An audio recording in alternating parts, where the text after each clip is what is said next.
मी Vijaya Vaman. Jarange पाटलांचा backbone ठरतोय मराठवाड्यातील मराठा। कुणबी आणि मराठवाड्यातील मराठ्यांचं कसं कनेक्शन आहे? हैदराबादला निजामकालीन पुरावे शोधा असं जरांगे पाटील वारंवार का म्हणतात? हैदराबादमध्ये कोणतं गूढ रहस्य? देशातील इतर राज्यांच्या तुलनेत महाराष्ट्राचा नेहमीच वेगळं स्थान राहिलंय। पुरोगामी अशी ओळख असलेल्या महाराष्ट्राला शिक्षणाचा मूळ प्रवाहात आणलं ते महात्मा ज्योतिबा फुले आणि त्यांना साथ दिली ती सावित्रीबाईंनी। त्यासोबत छत्रपती शाहू महाराज, पंजाबराव देशमुख यांनी देखील शिक्षणाची ही गंगा दारोदारी पोहोचवण्यासाठीचं काम केलं। छत्रपती शाहू महाराजांनी तर विद्यार्थ्यांसाठी वसतिगृहाचं एक जाळच निर्माण केलं होतं। शाहू महाराजांच्या पाठबळाने डॉक्टर बाबासाहेब आंबेडकर उच्च शिक्षण घेऊ शकले। एकीकडे शिक्षणाची गंगा वाहत असताना दुसरीकडे मराठवाड्यामध्ये मात्र पाण्यासोबतच शिक्षणाचा सुद्धा दुष्काळ होता।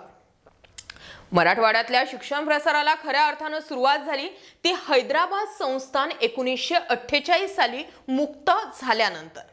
त्याआधी साधारणतः 1918 साली हैदराबादला निजामाने उस्मानिया विद्यापीठाची स्थापना केलेली होती।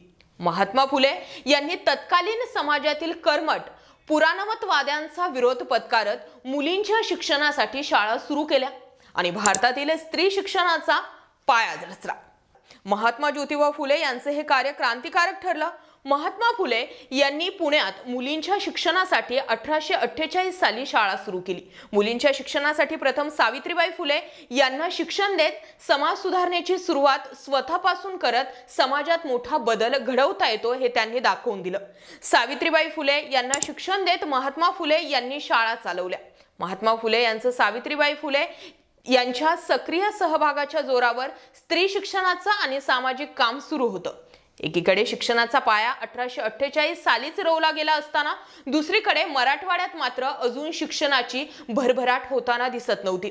मराठवाडा निजामाच्या जोखडात खितपत पडलेला होता, त्यामुळे तेथील शिक्षणाला पाहिजे त्या प्रमाणामध्ये वाव मिळू शकला नाही।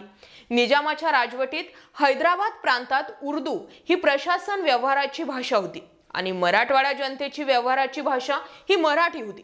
पण मराठी माध्यमातून शिक्षण देणाऱ्या शाळा मराठवाड्यात नव्हत्या, त्यामुळे मराठवाड्यात शिक्षणाची मोठी परवड झालेली दिसून येते। या तुलनेत महात्मा फुले, राजश्री शाहू महाराज, विठ्ठल रामजी शिंदे, भाऊराव पाटील या समाज सुधारकांच्या योगदानामुळे पश्चिम महाराष्ट्रात शिक्षणाची गंगा ही वाहती झाली होती। पुण्यात भिडेवाड्यात 1848 साली पहिली मुलींची शाळा सुरू झाली, तर दुसरीकडे मराठवाड्यात 1914च्या सुमारास सरस्वती भवन शिक्षण संस्थेच्या माध्यमातून संभाजीनगर येथे बरीच उशिरा शाळा सुरू करण्यात आलेली होती। 1985 साली पुण्यात फर्ग्युसन महाविद्यालयाची सुरुवात झाली, तर दुसरीकडे मराठवाड्यात डॉक्टर बाबासाहेब आंबेडकरांच्या प्रयत्नातून संभाजीनगरला 1950च्या दरम्यान मिलिंद नावाचे पहिले महाविद्यालय सुरू झाले। म्हणजेच काय तर मराठवाड्यात पाहिजे तेवढा लवकर शिक्षणाचा प्रसार होऊ शकला नाही। इतर महाराष्ट्राच्या तुलनेत मराठवाड्यात शिक्षण पोहोचायला तब्बल 70 वर्ष इतका उशीर झाला असं जाणकार सांगतात। मराठवाड्यातील मुक्ती संग्रामानंतर मराठवाड्यातील शिक्षण क्षेत्राला खरी चालना मिळालेली आहे। मराठवाडा मुक्तीनंतर मराठवाडा हा हैदराबादला जोडलेला होता। 1 मे 1960 ला मराठवाडा बिनशर्ती महाराष्ट्रात सहभागी झाला आणि त्यानंतर जिल्हा परिषदांच्या माध्यमातून मराठवाड्यात गावोगावी जिल्हा परिषद शाळा जी होती ती सुरू झाली। एकंदरीत काय तर मराठवाडा हा हैदराबादला जोडला गेला असल्या कारणाने जे काही कुणबीचे पुरावे असतील ते हैदराबादला असतील। निजामकालीन पुरावे तुम्ही तपासा ही वारंवार मागणी जी मनोज जरांगे पाटलांची येते, तर हैदराबाद आणि मराठवाड्याचं कनेक्शन असं काहीच आहे।